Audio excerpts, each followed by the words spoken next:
क्या ये मूवी सभी को देखनी चाहिए। बहुत अच्छा मैसेज है और ख़ासकर जितने भी मुस्लिम लोग हैं, ख़ासकर उनकी जो औरतें हैं, उनको ख़ासकर ये मूवी देखनी चाहिए। सेंसिटिव तो है, टॉपिक सेंसिटिव तो है, हो सकता है, लेकिन ज़माना अभी बदल गया है, ये सब हो चुका है पहले भी।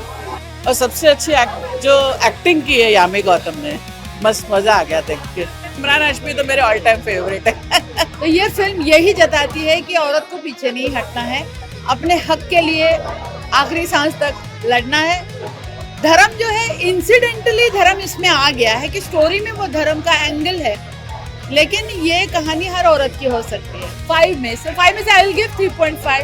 ये मतलब कि साजिया बानो की रियल स्टोरी दिखाई गई है और मूवी बहुत अच्छी तरीके से बनाया गया। मतलब कि इमरान हाशमी का रोल हो या फिर यामी गौतम का, सबने बहुत अच्छा से काम किया। ये मूवी सभी को देखनी चाहिए। बहुत अच्छा मैसेज है और ख़ासकर जितने भी मुस्लिम लोग हैं, खासकर उनकी जो औरतें हैं, उनको खासकर ये मूवी देखनी चाहिए क्योंकि ये मूवी अच्छा मैसेज देती है। नहीं, कंट्रोवर्शियल ऐसे कुछ चीज़ नहीं थी तलाक को लेके कि जो इस्लाम धर्म में कानून दिखाया गया कि दो शादी करते हैं, तो उसी की कहानी है। मतलब एक रियल स्टोरी है जो कि ऑलरेडी साजिया बानो पे आधारित कहानी है। तो उनकी जो रियल लाइफ, उनकी जो रियल ज़िंदगी रही है, पूरा का पूरा उन्होंने फ्रेम में उतार दी। उनकी एक्टिंग भी अच्छी है, उनको स्क्रीन पे कम दिखाया गया है क्योंकि इमरान हाशमी की वो सेकेंड वाइफ का रोल प्ले कर रही हैं। बट ठीक है, उनका काम भी अच्छी है, बहुत बेहतरीन है। खासकर वो जो कोर्ट रूम का ड्रामा है, काफ़ी अच्छा। और एंड में क्लाइमेक्स में जो स्पीच बोलती हैं यामी गौतम, मतलब कि एक रियल दिखता है कि हाँ, रियल में वो दिख रहा है। तो यामी गौतम बहुत बेहतरीन काम किया है इसमें। मूवी को मैं 4 स्टार दूँगा। एक्चुअली स्टोरी जो कॉन्सेप्ट है, जो स्टोरी है, और अच्छी है, जोड़ी अच्छी लग रही है और यामी गौतम ने बहुत अच्छा काम किया हुआ है। यामी गौतम की सेंसिटिव तो है, टॉपिक सेंसिटिव तो है, हो सकता है, लेकिन ज़माना अभी बदल गया है, ये सब हो चुका है पहले भी। उनकी एक्टिंग भी अच्छी है, उन्होंने शॉर्ट रोल किया है, लेकिन काफ़ी उनके सपोर्ट में है। I would give it 3.5 stars. मुझे तो बहुत अच्छी लगी। सबसे अच्छा तो यही लगा कि मतलब जो मुस्लिम्स के लिए बताया है, 3 तलाक जो गलत तरीके से लोग इस्तेमाल करते हैं, कुरान में जो लिखा गया है उसको गलत तरीके से इस्तेमाल करते हैं, यानी अपने फायदे वाली बातें समझते हैं। और सबसे अच्छी जो एक्टिंग की है यामी गौतम ने, मस्त मजा आ गया देख के। कोशिश तो उन लोगों ने की है कि कंट्रोवर्सी कुछ ना हो, क्योंकि उन्होंने तो धर्म को बहुत पॉजिटिव वे में दिखाया, नेगेटिव वे में नहीं दिखाया और पूरे डिटेल में दिखाया है। तो मुझे ऐसा नहीं लगता है कि कुछ कंट्रोवर्सी का मामला आएगा। दोनों ही बहुत अच्छे एक्टर हैं और यामी को तो खासतौर पे इसमें बहुत अच्छा काम करने का मौका मिला है। पूरी फिल्म उन पे है, तो मुझे तो उनकी एक्टिंग बहुत अच्छी लगी। और इमरान हाशमी तो मेरे ऑल टाइम फेवरेट है। अच्छी थी, लेकिन उनका इतना ज्यादा काम नहीं था ना, मतलब 1-2 सीन ही है ऐसा। तो पूरी पिक्चर फोकस तो यामी पे ही है और इमरान पे है। मैं दूंगी 3.5। Very emotional, I must say. Emotional in the sense कि honestly I don't think anybody will agree with me, but one should. I want to read Quran. Movie में से यही लगा कि कुरान में इतनी सारी चीजें हैं जो हमें पता नहीं है। लॉ के बारे में हमें बहुत सारी चीजें पता नहीं है, बट हक के बारे में पता है कि हमारा हक क्या होता है।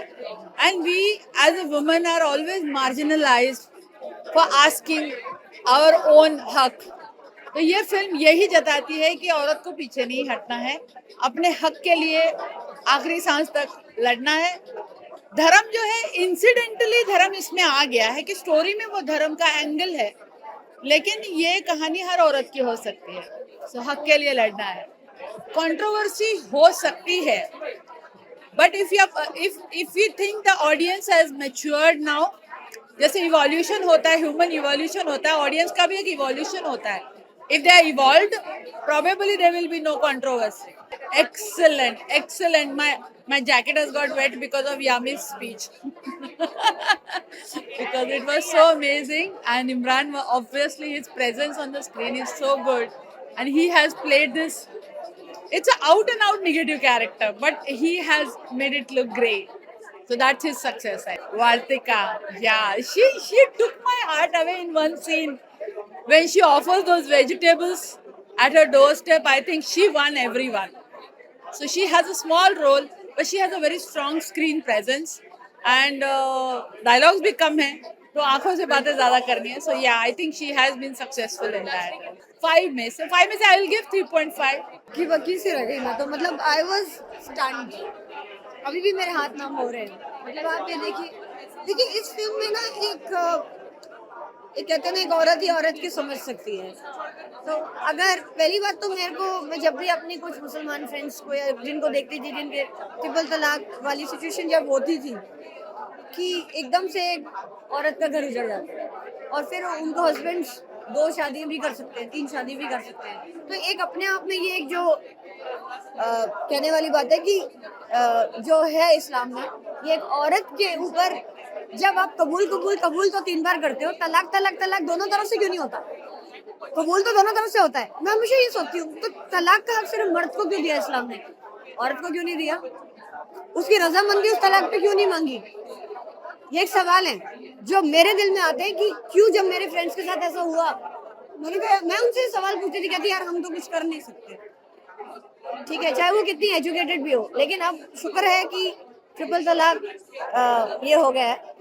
लेकिन तो इसी सिचुएशन में जब मैं देखती हूँ कि एक तरफ तो वो she is the queen of the house, बेगम है वो, और उसके बाद वो सडनली झूठ बोल के चले जाते हैं. और I think Imran is looking like a high end lawyer man. जो उनकी एक वो